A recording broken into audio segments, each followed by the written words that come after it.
game between the touchables and the untouchables, probably through my land RDC. Something for you to take interest in. I wrote a letter stopping logging of Australia. But as we talk now, MOYO, it has now taken a security twist. Maybe it's IDD something you could take interest in, because as a district, it's something, probably it's now a security concern for IDC. But, and for me, as central government, that makes work for me, especially as head of the department. And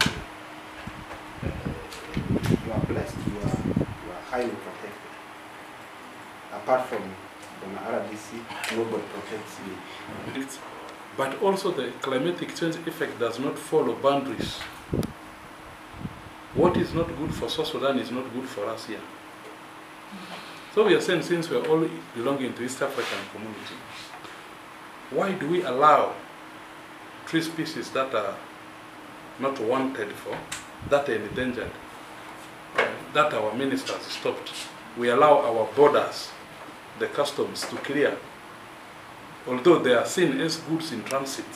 But can't we take responsibility as a region and say this? The Minister for Water and Environment wrote a letter stopping endangered tree species, Africana azalea, the Resicea bata trees, and certain trees that are really endangered.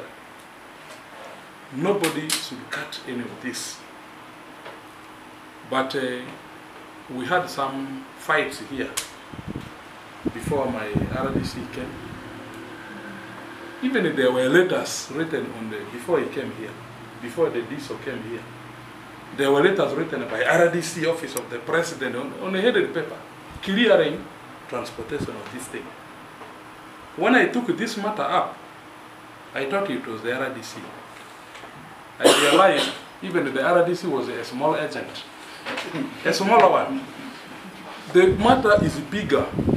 Security Committee, we have written requesting for the environmental police to come to MOYO and be able to holistically address this matter, because they are directly responsible.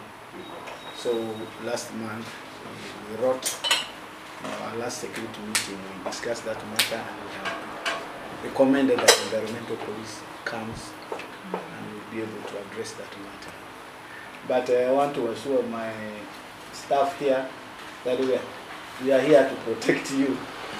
When your commission has written, that is government. So the rest may be people just trying to, I can say it's corridor talk. You should actually be very firm, because by law, some of us, our hands are tied. But you, as a Department of Natural Resources that handle forest products, you are our best lead people. And there are people who are untouchable.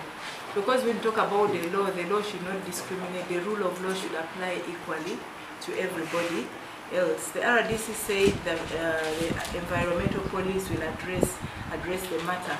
I was confronted with such an issue in Chitagwenda, where people would go and do felling of timber in the night. And I took it up with the minister, and action was taken. So I don't see why we should sit back and fold our hands. It is something that can be followed up and action will be taken. If indeed they want it for export, they should come out transparently, and MOYO local government should be able to benefit from it. Yes, if we are getting taxes from it, a percentage of those taxes should come back to MOYO local government. So it is something we need to confront openly. It is something which can be discussed at a round table, and I've taken note of it, the issue of encroachment on natural resources, be it the wetlands. You've heard the president expressing his sentiments on the issue of the wetlands. We should have the same sentiments for this timber felling. So I think we can leave this here. I will take it up with the minister and discuss it extensively, and find a solution to it. But let's not fold our hands. Don't encourage or incite anybody to burn anybody's truck. If you can investigate it and write it down and bring it to my attention, then I'll say a truck number this belonging to so and so was carrying the timber for purposes of evidence.